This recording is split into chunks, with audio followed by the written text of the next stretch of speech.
ओम नमो भगवते वासुदेवाय नमः। नमस्कार, मैं आपका दोस्त एस्ट्रोलॉजर वरुण प्रकाश ज्योतिष के आज के ब्लॉग में आप लोग का स्वागत है। आज 31 तारीख है। राहु और केतु का स्थान परिवर्तन हो गया। आप लोग के राशियों पे उनके स्थान परिवर्तन से क्या लाभ है और क्या उससे आपको सुविधा होगी, वो आप वीडियो देख लें, उसके हिसाब से उपाय करें। मैंने पिछले वीडियो बना के रखा है इसके लिए। कल करवा चौथ है। करवा चौथ पे सुहागिन और महिलाएं किस तरह से पूजा पाठ करें, कौन सी सामग्री की आवश्यकता पड़ती है, इसके लिए भी मैंने वीडियो बना के रखा है, आप वो भी देख लें। 4 तारीख को शनि का मार्गी हो रहे हैं, उनका भी आपके राशि के पे क्या प्रभाव पड़ेगा, इसके लिए भी मैंने वीडियो बना के आप लोग को डाला है, आप भी वो भी देख सकते हैं। मैंने काफ़ी प्रिडिक्शन किया था मंगल के मार्गी होने के टाइम पे, स्थान परिवर्तन के टाइम पे, शनि के स्थान परिवर्तन मार्गी होने के टाइम पे, सूर्य के स्थान परिवर्तन के समय कि उसका हमारे देश पे, हमारे देश के पड़ोसी देशों में, हमारे राज्यों में प्राकृतिक आपदाओं से संबंधित, वाहन से संबंधित,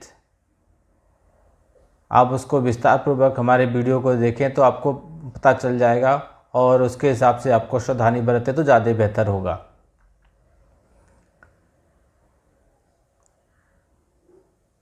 मैं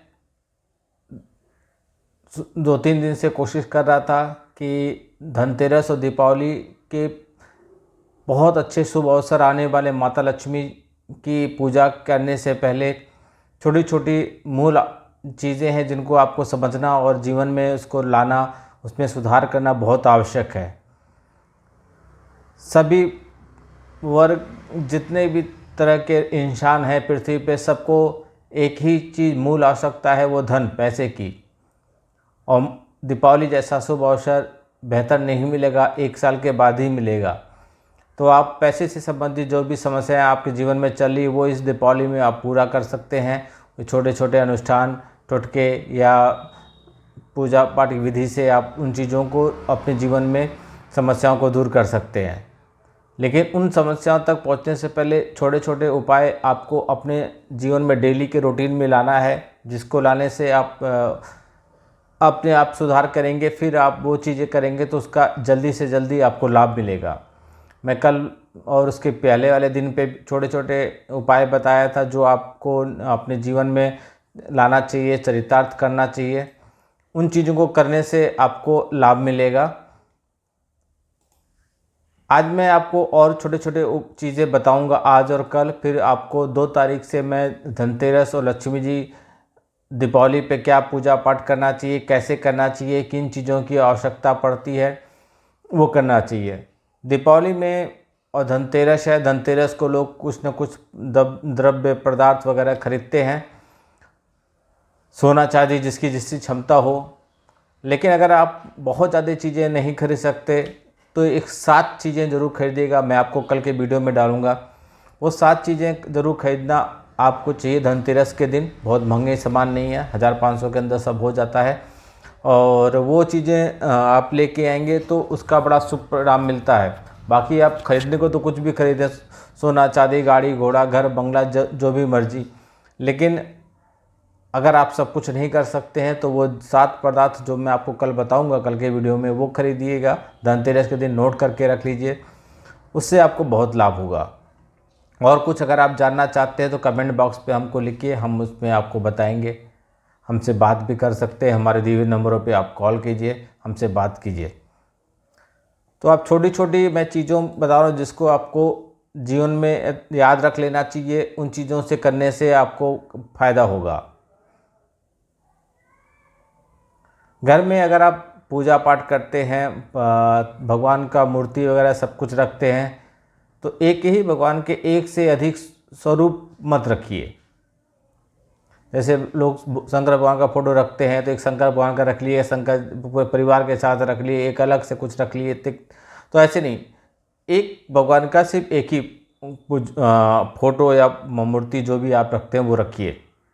वैसे तो मेरा मानना है कि आप किसी प्रभु को एक इष्ट देव मनाइए, इष्ट देव अपना मानिए और उनको ही पूजा कीजिए। घर में सिर्फ एक भगवान का ही फोटो रखिए, लेकिन घर में जितने सदस्य होते हैं सबकी अपनी अपनी मान्यता होती है, तो अगर ऐसा नहीं संभव है तो आप एक भगवान की सिर्फ एक ही रखिए।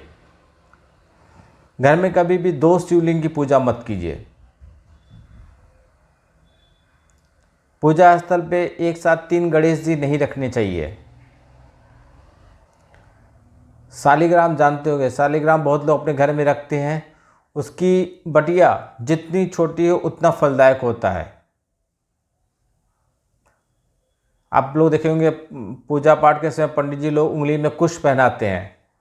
अगर कुश नहीं है तो आप अंगूठी धारण करके भी लाभ पा सकते हैं। कोई मंगल काम आप कर रहे हैं तो कुमकुम का तिलक जरूर लगाइए। पूजा पाठ में अगर आप अक्षत चढ़ाते हैं तो ध्यान दीजिए टूटे फूटे अक्षत न हो। पानी, दूध, दही, घी आदि में उंगली नहीं कभी डालनी चाहिए।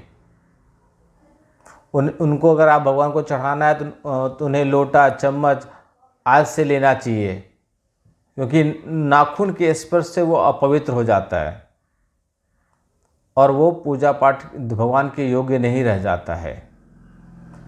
तांबे के बर्तन में दूध, दही या पंचामृत नहीं डालना चाहिए, वो मदिरा के समान हो जाता है, दूषित हो जाता है। अचानक 3 बार करने का विधान है। इसमें से त्रिदेव ब्रह्मा विष्णु हमेशा प्रसन्न होते हैं। जो आचमन कीजिए वो 3 बार कीजिए, तीनों भगवान का।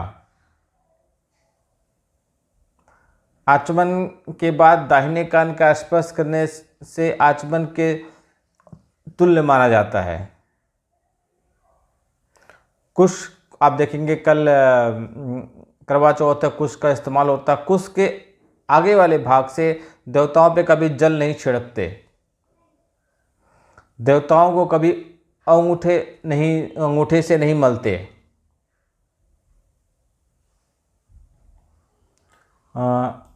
चकला जानते होंगे, बोलते हैं चकले पर चंदन कभी नहीं लगावें। अगर उसमें लगाना तो छोटी कटोरी या बाएं हाथ से रखकर लगावें। घी का दीपक अगर आप जलाते हैं अपने पूजा स्थल पे तो अपनी बाईं ओर और देवता आपके सामने बैठेंगे तो देवता की दाहिनी ओर लगाना चाहिए।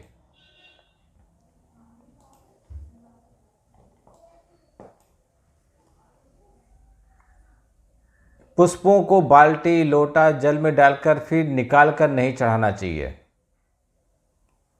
भगवान के चरणों में बार बार नाभि को 2 बार, मुख की 1 बार आरती उतारनी चाहिए और बाकी समस्त अंगों को 7 बार।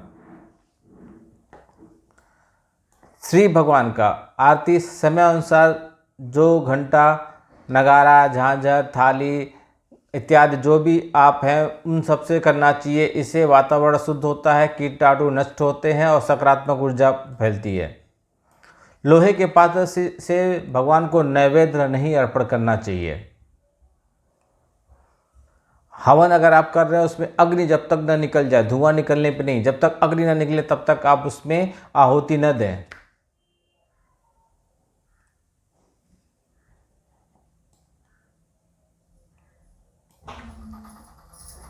पंखा या बिजली के सामान या इस टाइप से हवन में आप कभी भी अग्नि को प्रज्वलित करने के लिए इस्तेमाल मत करें। अगर माला इस्तेमाल करते हैं तो रुद्राक्ष और तुलसी की एवं चंदन की माला सबसे उत्तम माना जाता है। माला जो होती है तीसरी उंगली में रखकर और मध्यमा उंगली से चलाना चाहिए ऐसे। अगर आप जप कर रहे हैं तो सिर पे वस्त्र जरूर रखिए, सिर पे कुछ रख के तभी आप जप कीजिए। अगर तिलक कर रहे हैं या तिलक आपको कोई लगा रहा है तो सिर पे हाथ या वस्त्र रखना चाहिए।